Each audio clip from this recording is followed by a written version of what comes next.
feeling, am I doing too much? Is this too much? You can, loosen up your hands a bit, walk around. So do jumping jacks. Yes, do jumping jacks. In today's episode, we are going to talk about the nuances of writing a contest-winning speech. And to help me answer the questions for how do we do that, I have someone special who has traveled all the way from Europe to attend this podcast. Let me welcome with a huge round of applause, Toastmaster Muskan. Hi Muskan, how are you? Hi Vidita, I'm doing great. Good. So tell us about your recent Europe trip. How did it go?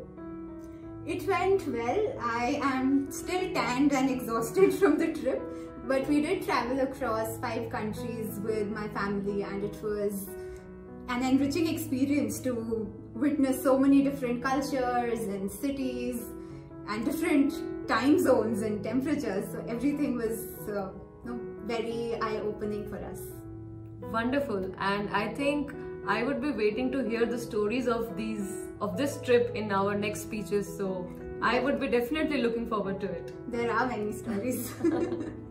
Okay, so in today's episode, Muskan, as I said, that we would want to know from you, since you have a lot of experience and you have won a couple of contests at the area level and also being the runner-up at the division level.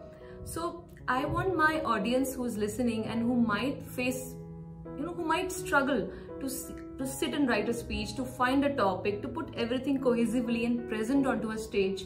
We would need your expertise today to understand these topics. So let's start our discussion. Are you ready? Sure, Vidita. Now, since we have our title, we have our topic, we have a fair amount of idea. How do I write a speech? It has to have a story, a personal connect.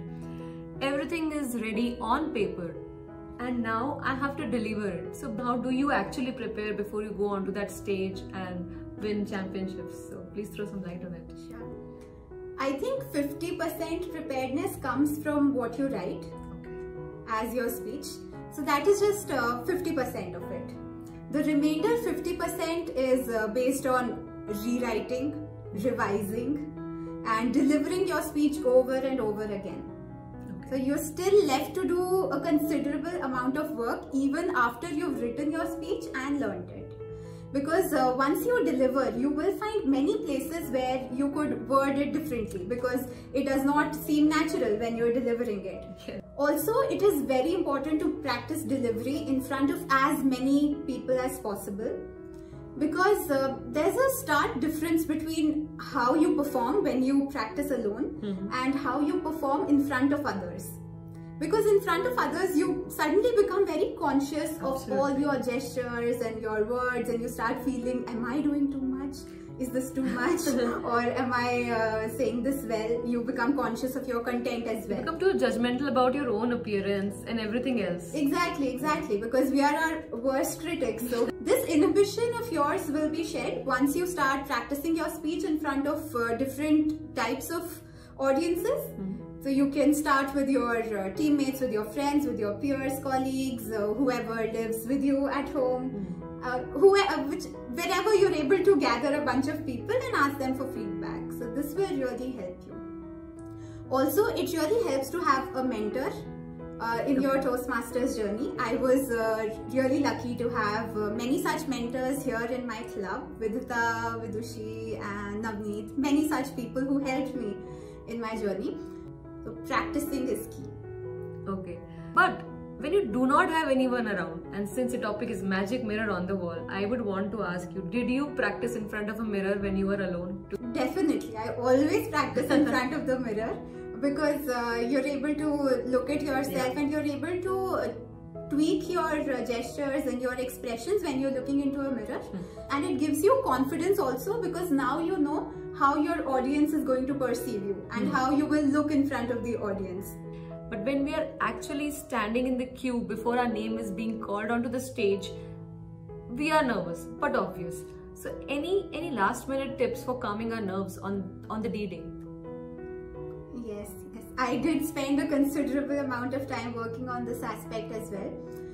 So it is said that 90% of how well your speech will go is determined based on what you do before stepping on stage. So first thing is you have to feel like a winner before you even go onto stage and start delivering. Absolutely. So this includes getting dressed up well, giving yourself a quick pep talk in front of the mirror before you leave for the contest venue, and feeling like a winner throughout, because this energy will spread through the audience as well when you're giving your speech. And if you reflect the winner energy, they are going to consider you a winner. So having said that, there are a few other things which you can do practically to make yourself less nervous and more prepared for the speech. First is warming up your voice. Just open up your voice in a meeting room or empty room right before the contest and deliver your speech at least once. So this really helped me in all the contests. I always made sure to deliver the speech once right before the contest wherever possible. Second thing is loosening up your body so that hand gestures and movements come more naturally to you. Because when we go on stage, we can become really restricted with our gestures like this. Yes. So you don't want that. So you would want your gestures to feel normal and natural. So for that, you can, loosen up your hands a bit, walk around. So do jumping jacks. Yes, do jumping jacks. Exercise does help. So you can do all of that to feel better prepared physically, mentally and emotionally before a contest. Okay, so after hearing such wonderful insights from Muskan about how to write a speech and actually going through the whole process, now is the time that we see how she does this live with a surprise. So what are we going to do here in an activity is that we'll give her some different scenarios and just see what kind of a speech topic or a speech title she comes up when we give her a different set of audience or a different set of occasions. So for that purpose, I have prepared some chits which I have made sure she hasn't seen, and now we'll do the exercise in front of you. Alright, now I have some chits in my hand where one means the set of audience. So with that I have total 3 chits which mentions the different kind of audience where she has to deliver a speech, and 2 has all the different occasions or let's say different type of events that can happen with that particular set of audience written in it. Now with that mix and match, I would jumble up the chits and see which one she picks up. One chit from the first category and the second chit from the occasion category, and then we will, let's say, give her 2 minutes of time to think and see what kind of a speech title and speech topic she is able to come up with. So let's get started. Are you ready, Muskan?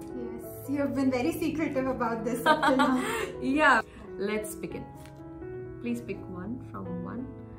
Do not open it. I would open it for you. And you have picked up from one category or 2 categories? 2. It says 2. Okay, just pick up one from first category. Alright, she has picked up 2 chits. And now let me give her what is there in one and what is there in... Oh wow, what a match. I think it's been very easy for her. So in the audience section, I had given her that she has to deliver a speech in front of engineering interns, and luckily, quite luckily, in the second chit comes the occasion. So the occasion is Engineers Day, which is celebrated on 15th of September. Your time starts now. Some paper and pen to help you with. No, I've decided a topic and title. Okay. So it would be... you want more time or you're ready? Okay, yes, tell me. It can be intelligent or intrusive. So here we can talk about artificial intelligence and how it is taking over mankind and how it will actually penetrate into more spheres of life that we imagine at this point, and there might be a stage where we become their slaves. Alright. With this, we have come to the conclusion of the podcast. I'm really thankful to you from the bottom of my heart for coming and gracing us with all your answers and all your wisdom. So thank you so much, Muskan. Thank you so much, Vidita, for asking all those very perspicacious questions, because these were the questions which made me think and I could come up with these answers. So thank you for putting this whole thing together, and I really appreciate all that you're doing for our community of speakers out there, and I'm sure your audience really appreciates and values all the advice and videos that you make. With this, I'd like to sign off. Thank you and have a great day ahead.